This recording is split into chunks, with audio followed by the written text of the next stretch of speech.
পুঁই শাকের গোটা বা পুঁই শাকের বিচি, কাঁচা পাকা পুঁই শাকের গোটা সংগ্রহ করলাম। আসসালামু আলাইকুম ভিউয়ার্স বন্ধুগণ, আজকে আমি এই পুঁই শাকের গোটা রান্না করে দেখাবো। এটা দিয়ে যে তরকারি রান্না করা যায় সেটা আমরা অনেকেই জানি না। তো আজকে আমি পুঁই শাকের গোটা মাছের মাথা দিয়ে রান্না করব। প্রথমে একটা মাছের মাথার সাথে হলুদ, লবণ, পেঁয়াজ, রসুন দিয়ে সেদ্ধ করে নিচ্ছি। মাছের মাথার পরিবর্তে শুটকি অথবা যে কোনো মাছের টুকরা দিয়েও রান্না করা যাবে, তবে আমি মাছের মাথা দিয়েই রান্না করছি। মাছের মাথা সেদ্ধ হয়ে গেছে, তুলে নিচ্ছি। আর এই ঝোলটার মধ্যেই আমি আলু দিয়ে দিচ্ছি। 2টা আলু এমন টুকরো করে দিয়ে দিচ্ছি, আর সাথে পুঁই শাকের গোটাও দিয়ে দিচ্ছি।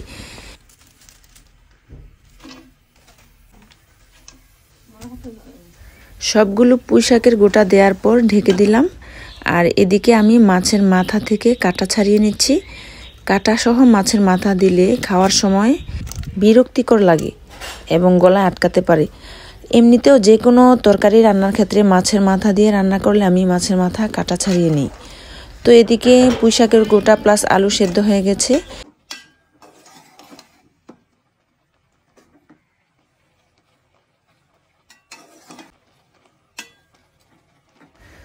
তরকারিটা একটু নেড়ে চেড়ে মাছটা দিয়ে দিচ্ছি।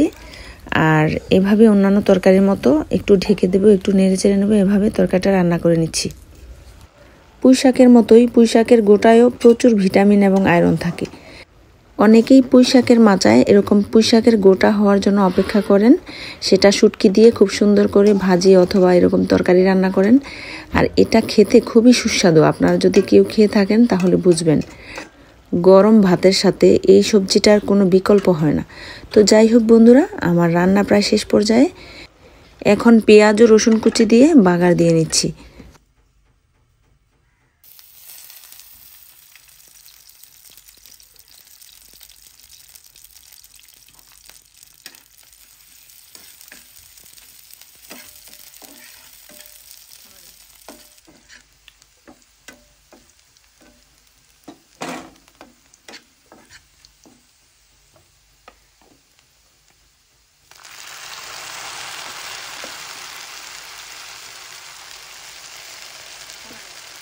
প্রিয় ভিউয়ার্স বন্ধুগণ, আমার আজকের রেসিপিটা কেমন হলো প্লিজ কমেন্টে জানাবেন।